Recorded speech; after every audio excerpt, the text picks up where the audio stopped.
এই বৃষ্টির দিনে একটু ভালো মন্দ কার না খেতে ভালো লাগে। আজ আমি বিরিয়ানি রান্না করব। ঈদের মধ্যে তেমন ভালো কিছু রান্না করা হয়নি। মেয়ে আমাকে বলতিছে, মা আমাকে একটু বিরিয়ানি রান্না করে দাও। যেই কথা সেই কাজ, মেয়ের আবদার পূরণ করলাম। বিরিয়ানি রান্নার জন্য সবকিছু রেডি করে আমি চুলার কাছে চলে আসলাম। বিরিয়ানি রান্না করার জন্য যে উপকরণগুলো লাগবে সেগুলো বলছি। আর এরকম রেডি করে নিলে মাটির চুলাতে রান্না করতে খুবই সহজ আর খুবই তাড়াতাড়ি হয়। বাসায় কিছু কুরবানির গোশত ছিল, আজ আমি গরুর গোশত দিয়ে বিরিয়ানি রান্না করব। গরুর গোশত ছোট ছোট টুকরা করে কেটে ধুয়ে নিচ্ছি। এবার আমি কি কি উপকরণ রেডি করে নিচ্ছি। এখানে হলো চীনাবাদাম বাটা, চিনি, শাহি জিরা, তার ফুড কালার, আদা রসুন বাটা, লেবু, লং এলাচি বাটা, বিরিয়ানির মশলা, টক দই, বিরিয়ানির ফ্লেভার, আর হলো ঘি। ঘিটা আমার বাড়িতে বানানো। তারপর দেখো পেঁয়াজ, কাঁচামরিচ কাটা, এখানে তেজপাতা, লং এলাচ, জিরা, স্টার মশলা, বড় এলাচ। আমি 4-5টা আলু অর্ধেক অর্ধেক করে কেটে নিচ্ছি। আর তার সাথে হলো গোলাপ জল, আর হলো কেওড়া জল, আর তেল। এখন আমি আলুর মধ্যে কিছু লবণ আর ফুড কালার দিয়ে মেখে নিব।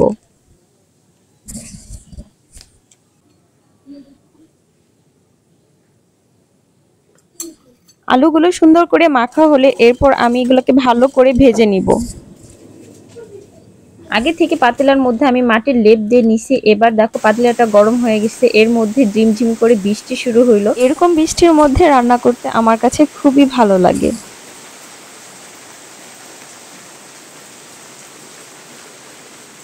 যে পাতিলার মধ্যে রান্না করো পাতিলাটা চুলায় বসাই দিছি। পাতিলাটা ভালো করে গরম হয়েছে, এর মধ্যে রান্নার জন্য তেল দিয়ে দিব। প্রথমে আলুটা ভেজে নিব।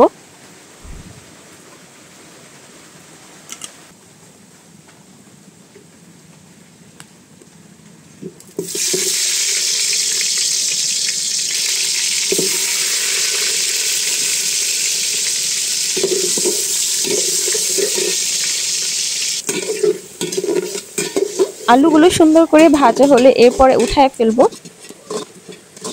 দেখো এক এক করে সব আলুগুলো আমি উঠায় ফেলতেছি। এবারে পাতিলের মধ্যে শাহি জিরা দিয়ে দিব বাগারের জন্য। তারপর এক এক করে সব মশলাগুলো দিয়ে দিব। পেঁয়াজ দিয়ে দিব। এখন পেঁয়াজটা ভালো করে ভাজা হবে একটু ব্রাউন কালার হয়ে। এর মধ্যে এবার আদা রসুন বাটা দিয়ে দিব। আজ আমি 1 কেজি চালের বিরিয়ানি রান্না করব, তো সেই অনুযায়ী আদা রসুন বাটাটা দিয়ে দিলাম। এবার একটু সামান্য পানি দিয়ে দিতেছি। মশলাগুলোকে ভালো করে কষায় নিব। এরপর এক এক করে সব মশলাগুলো দিব। এবার দিয়ে দিলাম বিরিয়ানির মশলা। এটা হলো মিক্সড মশলা। এখন ভালো করে কষায় নিব মশলাগুলোকে। একটু সামান্য পানি দিয়ে দিলাম। এবার এখানে লং এলাচি জিরা একসাথে সব বাটা সেগুলো দিয়ে দিব।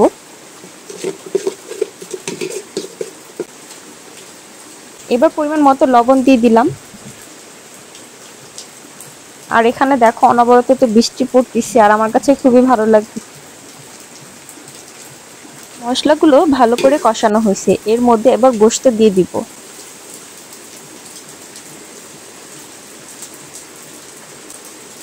এবার ভালো করে কষা নিব, এর মধ্যে দিয়ে দিব টক দই।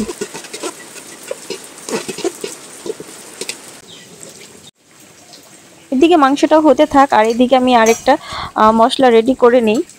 এখানে দেখো গুঁড়ো দুধ, গুঁড়ো দুধের মধ্যে সামান্য পানি দিয়ে ফুড কালার দিয়ে ভালো করে গোলায় নিব। এখানে হলো বিরিয়ানির ফ্লেভার, বিরিয়ানির ফ্লেভারটা দিয়ে দিলাম সামান্য পরিমাণ। এটা হলো কেওড়া জল, আর এটা হলো গোলাপ জল। এগুলো দিয়ে ভালো করে এটাকে আমি মেখে রাখবো। গোস্তগুলো ভালো করে কষানো হয়েছে। এবার আমি এর মধ্যে পোলার চালটা দিয়ে দিব।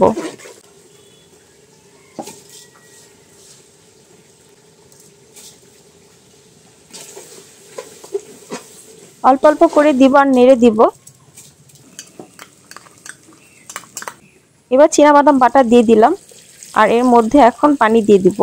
ভালোভাবে নেড়ে দিব আর এর মধ্যে দিয়ে দিব হলো আস্ত কাঁচামরিচ। তারপর হলো 1 চামচ পরিমাণ চিনি দিয়ে দিব। লেবুর রস দিয়ে দিব। এবার দেখো বিরিয়ানিটা অর্ধেক হয়ে আসছে। তারপর সেনি দিয়ে ভালো করে নেড়ে চেড়ে দিব। এবার আমি এর মধ্যে যে আলুগুলো ভেজে রাখছি আলুগুলো দিয়ে দিব।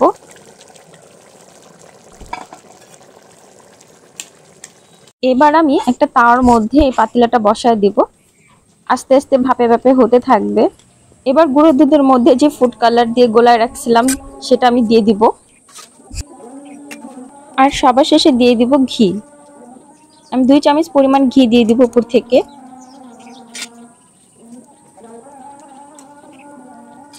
এবার ভালোভাবে নেড়ে চেড়ে দিব, উপর নিচ করে দিব। দেখো মাশাআল্লাহ আমার বিরিয়ানিগুলো দেখতে কত সুন্দর হয়েছে।